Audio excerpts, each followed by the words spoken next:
भैया भोजपुरी समाज के श्रोता लोग हम सबसे हाथ जोड़ के निवेदन करतानी, जो भी आप लोग गा रहे हैं सोच समझ करके गाइए।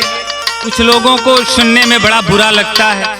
कैसे हम कह रहे हैं जरा सा आप लोग कभी जो हमारे बड़े भाव में लिखे हैं, हे हाथ जोड़ी कहतानी पारतानी पैया भैया छोड़ी देता ना, भैया छोड़ी देता ना, फूहर पातर गवैया भैया छोड़ी देता ना, फूहर पातर गवैया भैया छोड़ी देता ना, फूहर पातर गवैया भैया छोड़ी देता।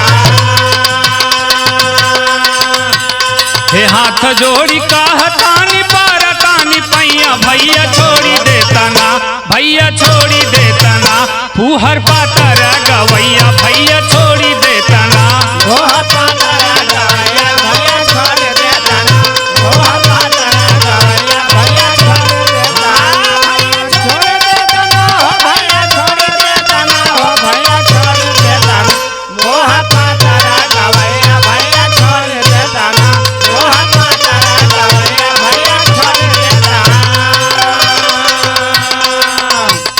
हे नीरहू खेसारी चाहे हो के भैया पवन हो, के भैया पावन हो, के भैया पावन हो, के भैया पावन हो, के भैया पावन हो। का कैले बाटी तोहरायन कर बेटी बहन हो, कर बेटी बहन धरायन कर बेटी बहन हो, कर बेटी बहन धरायन कर बेटी बहन हो। काहे खातिर न काप करेला गवैया भैया छोड़ी देता ना, भैया छोड़ी देता ना, फूहर पातर गवैया भैया छोड़ी देता ना, फूहर पातर गवैया भैया छोड़ी देता ना, फूहर पातर गवैया भैया छोड़ी देता ना, भैया छोड़ी देता ना, हो भैया छोड़ी देता ना, हो भैया छोड़ी देता ना, फूहर पातर गवैया भैया छोड़ी देता ना, फूहर पातर गवैया भैया छोड़ी देता।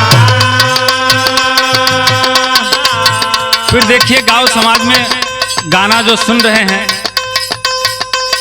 आगे कैसे बता रहे हैं, ये तोहरो ता बेटी बहन सुनत होई है गानावा, सुनत होई है गानावा हो, सुनत होई है गानावा, सुनत होई है गानावा हो, सुनत होई है गानावा।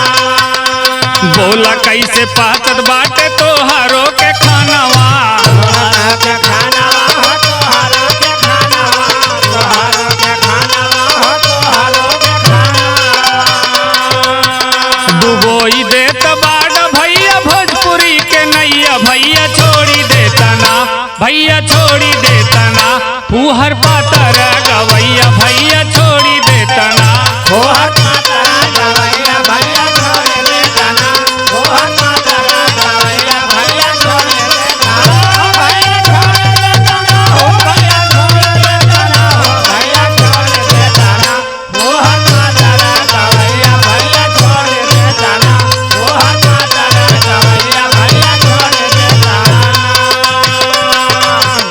हे सुध सुध लिखा भैया सुध सुध गावा, सुध सुध लिखा भैया सुध सुध गावा, सुध सुध लिखा भैया सुध सुध गावा। जनता के दिल में बस के बिहुआपन बढ़ावा, बिहुआपन बढ़ावा हो, बिहुआपन बढ़ावा, बिहुआपन बढ़ावा हो, बिहुआपन बढ़ावा।